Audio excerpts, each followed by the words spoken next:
three particles of charge 30 microcoulombs, minus 10 microcoulombs, and minus 10 microcoulombs are located at the origin, 210 meters, and minus 210 meters, respectively.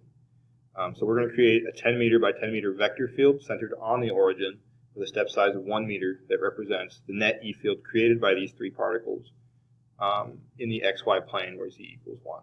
So what we're looking for is we're going to have an XY plane that includes the origin where our three particles exist, and then 1 meter away from that in the positive Z direction, we'll have a parallel XY plane where we will be looking at the E field created by the three particles. And so we're going to do this using a glow script model. And so here's our code that we use. So we started out in our constant section, just defining the charge of our three particles, and 30 microcoulombs and minus 10 microcoulombs for the other two. We've defined 4 pi over epsilon naught as Kc is equal to 9 times e to the 9. And we've set a scaling factor that we played with after we had all this set up to make it look pretty. And so first we're going to start out just defining our three particles as spheres. And so they're at the origin, 210 and minus 210, as we've defined in the problem. And so our positive one is red and our two negative ones are blue. And then our next step here is to set up our vector field.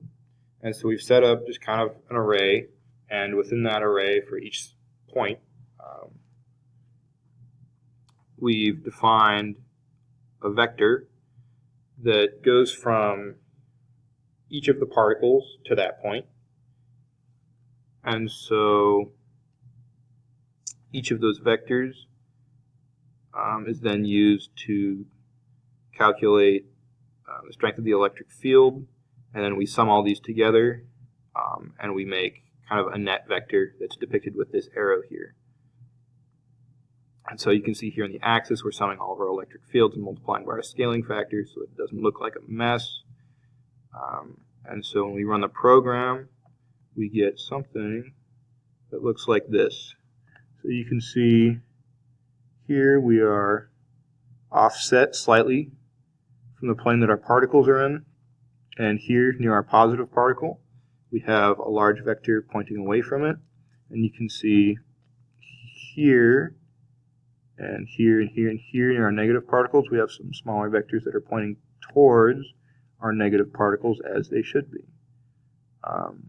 And yeah, so I believe we've done it. Congratulations.